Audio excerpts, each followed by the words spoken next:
Hi, I'm Daryl. Thanks for dropping by and welcome to my channel KiwiAdventurer.com. Kiwi Adventurer is about motorcycle travel, camping and adventures throughout New Zealand. And if you'd like to know more, why don't you join me and come for a ride? Check it out.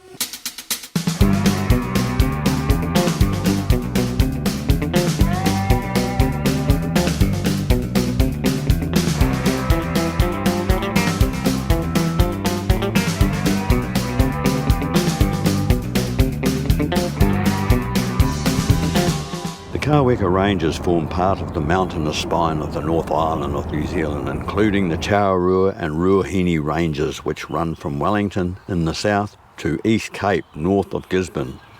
Today we're going to ride the 60 kilometres to and over the Black Birch Range to Road's End at Makahu Saddle, which is directly below the highest point of the Kaweka Range.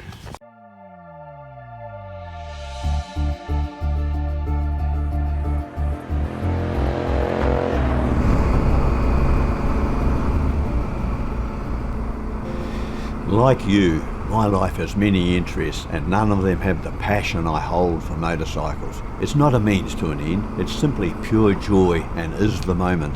Motorcycling has an element of cheating death, yet the objective is not to invite death but to experience life. In my younger years I always pushed hard, and on the odd occasion when walking out to the bike I would think to myself, is this the day my luck runs out? A kilometre down the road soon vanquished those thoughts.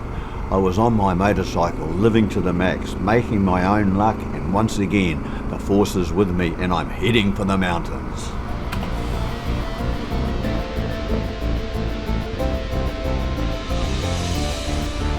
Wow, something's worth going. You'd want to own your own bank to pay for that, let alone the labour. Amazing. Wonder what they're growing.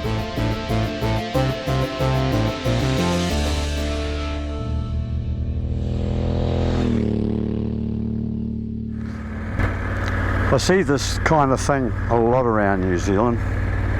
This road gives access to awesome tramping, whitewater rafting, not to mention good hunting and fishing. And I think you would agree, it wears out a lot of shoes.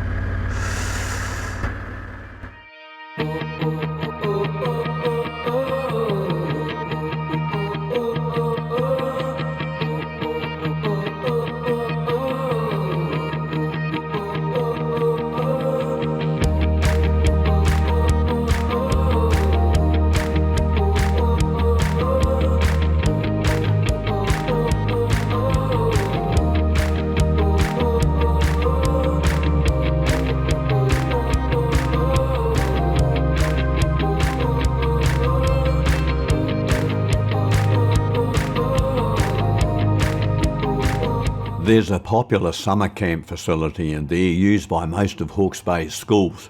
City kids have a wow of a time experiencing the joys of being in the country.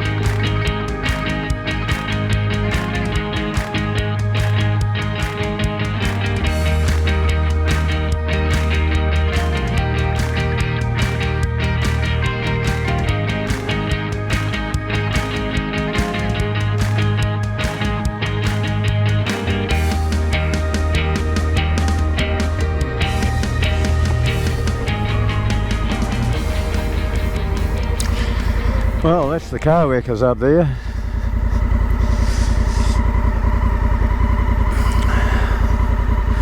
And right beneath them is a long black line. That's another minor range called Black Birch Range.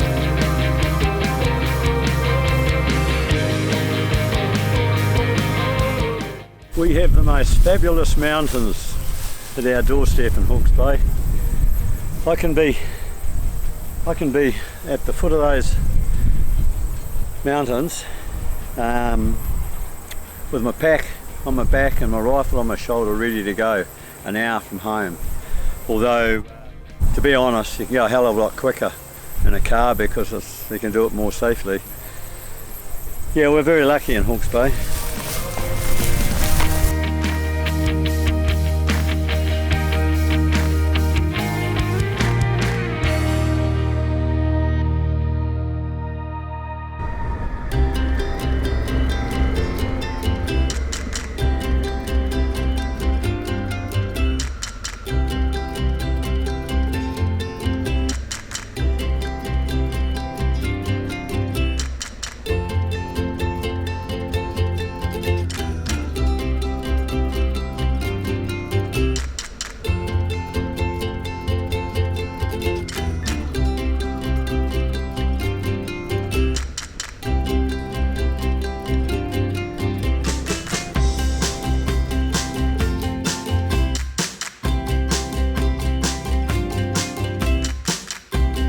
I wasn't allowed to pass while these professionals worked on this tree. It was old and had to come down.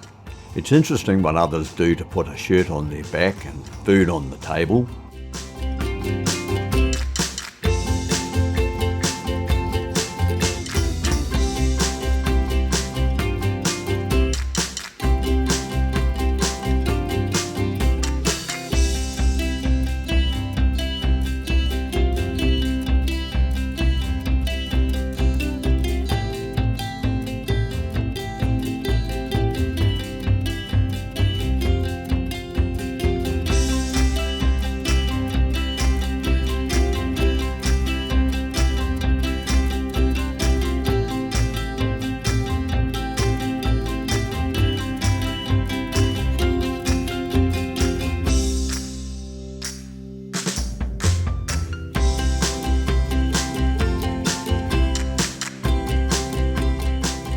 Puketitiri is a one-blink name on the map, and amazingly enough it once had a hotel. However, Puketitiri had the most remarkable and interesting museum. There were even a couple of extremely rare Rolls Royces. My dad and I were privileged to get a personal tour by the late Les Lemon, who died not long ago. I believe his son has relocated to Hedgley Road in Eastdale, not far from Bay View.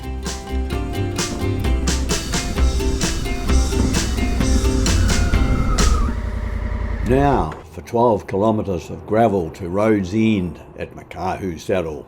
And I'm going to do a winter doco about the adventures that wait for us up that road. It's good value, well worth a visit. Watch that space.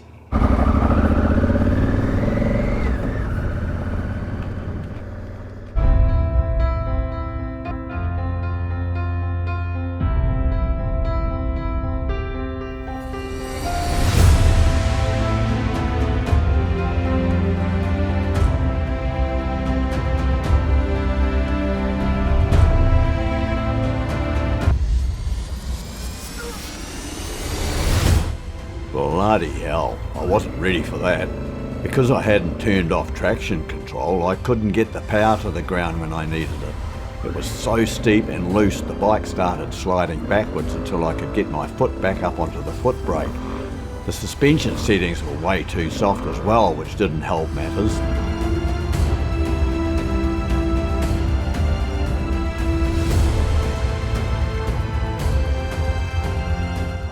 I have since applied suspension settings from an outfit in Sydney that specialised in Africa Twin suspension upgrades, and now Blackie is a totally different bike.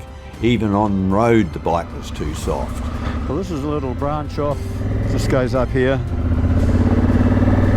and it's a great place to camp. I won't be camping here tonight, I've got other ideas, but it's really a nice spot.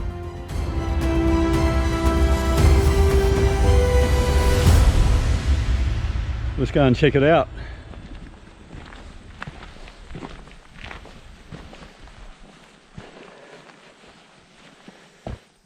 Very informative, all the tramping routes. Well done, they've been doing that for years.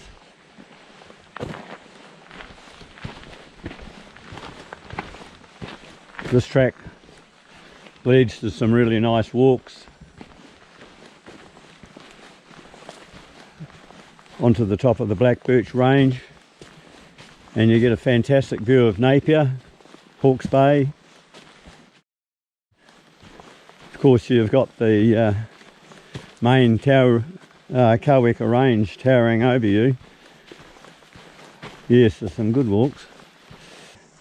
I suppose there's not much use talking about things you can't see, is it? You put yourself on this side of the camera, you've got to sort of keep mindful of those sort of things.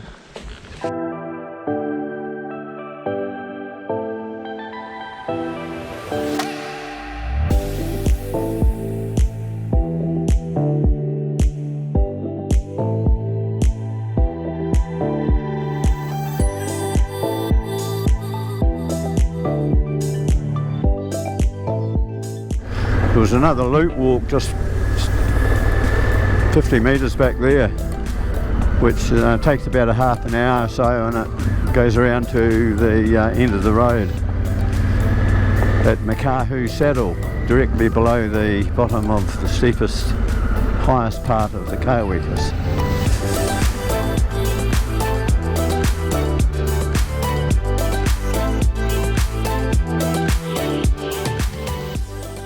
See that box there? There's literally millions of them now in New Zealand. And I've got a trap for catching ferrets, stoats and weasels. It was only in the last, I don't know, 15, 20 years that they realised that not only were the stoats and weasels getting into the bird life, but so were the Australian imported possums. They actually videoed them at night time in the tree branches, eating the eggs out of the nests.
I've got a bit of walking gear on now, and I've stashed a bit of gear, so let's hope it's there when I get back.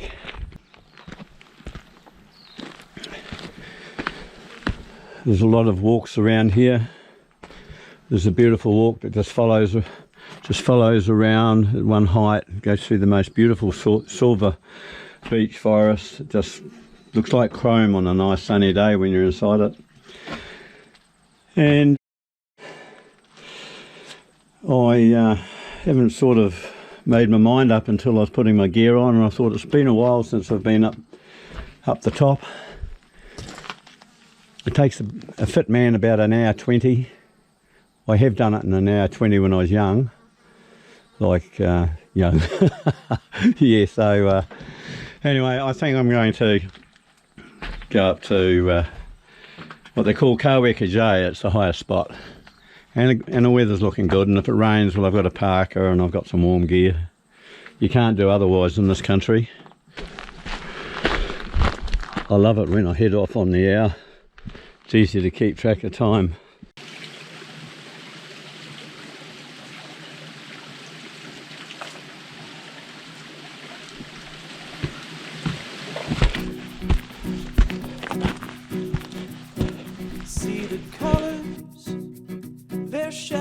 So bright, let's go get lost in the beautiful sights. Today is the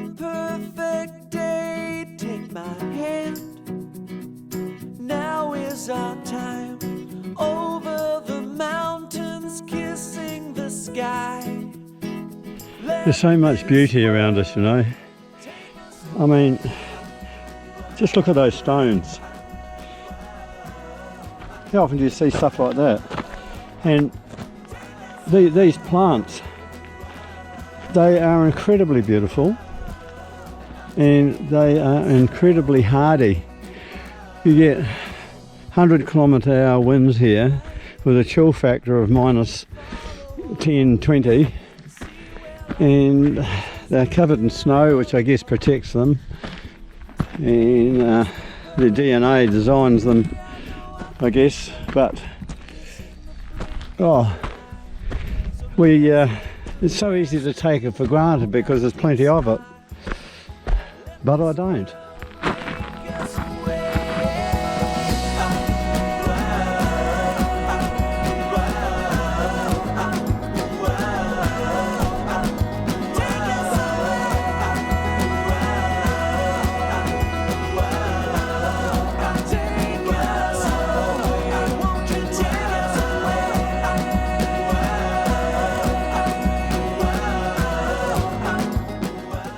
It's not actually a hut, it's a halfway. It can get pretty rough coming out here at times, or coming down out of the inland routes, and so it's designed to have a nice little rest, a quick drink, and then it's up to the top.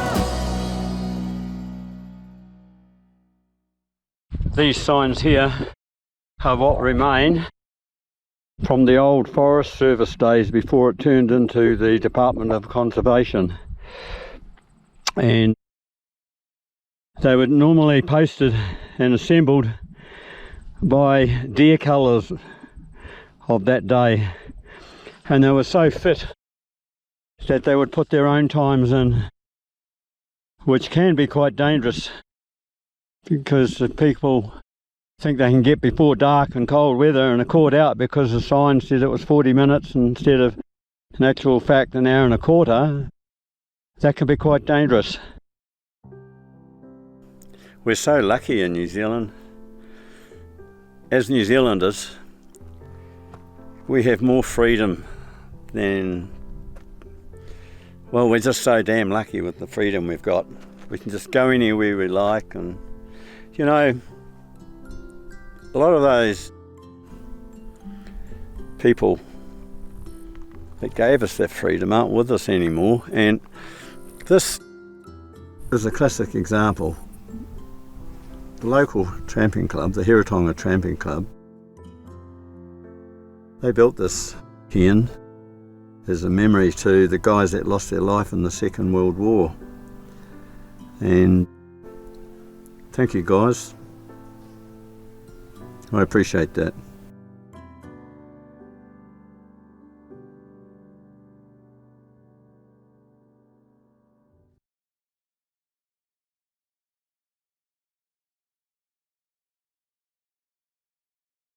Most people can remember what they were doing when Lady Di got killed.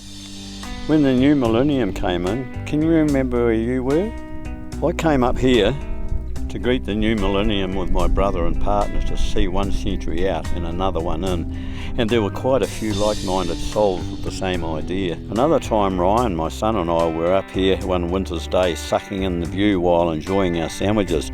Plain as day, we could clearly hear what had to be a Harley climbing up Gentle Annie to the south. We could even hear the gear change as the day was so crisp. When we got home and checked the map, to our amazement, Gentle Annie was 14 kilometres to the south of us. You're looking due south. Gentle Annie climbs up to the saddle between the two round hills centre left on the Napier Taihape Road, which is rated as one of New Zealand's top 10 roads. If it wasn't for the smoke drifting across from the Australian bushfires, Napier's Port Hill 55 kilometres away would be an interesting video. It's been that thick at times, it's a wonder it didn't kill the COVID virus. I don't know about you, but I could stay here hours. But we better go and find a camp. Oh, it's so peaceful up here. Let's do it.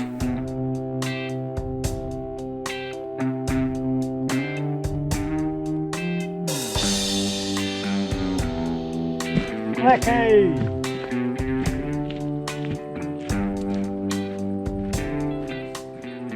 Let's go and find a nice camp, an interesting camp.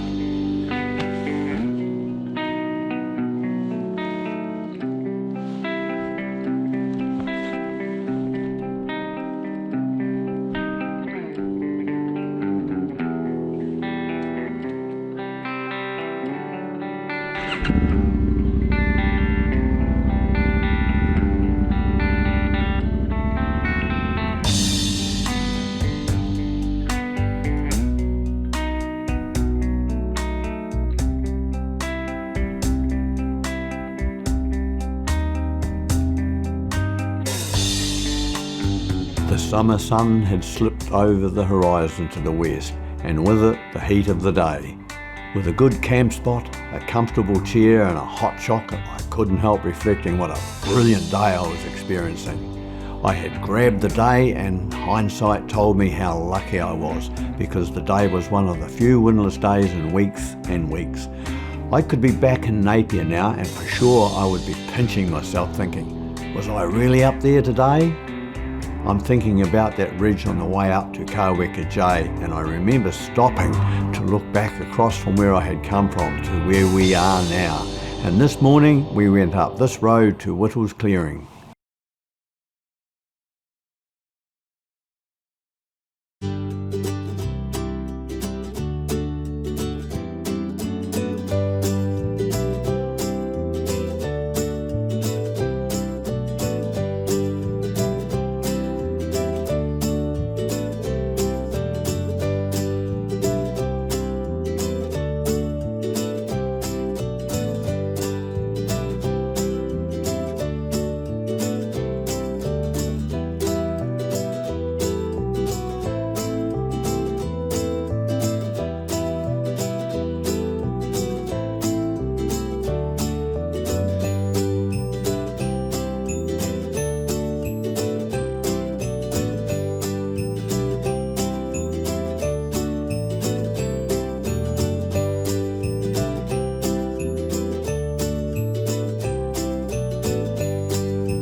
Hi guys, if you're still with me, thanks for watching, and I hope you enjoyed it.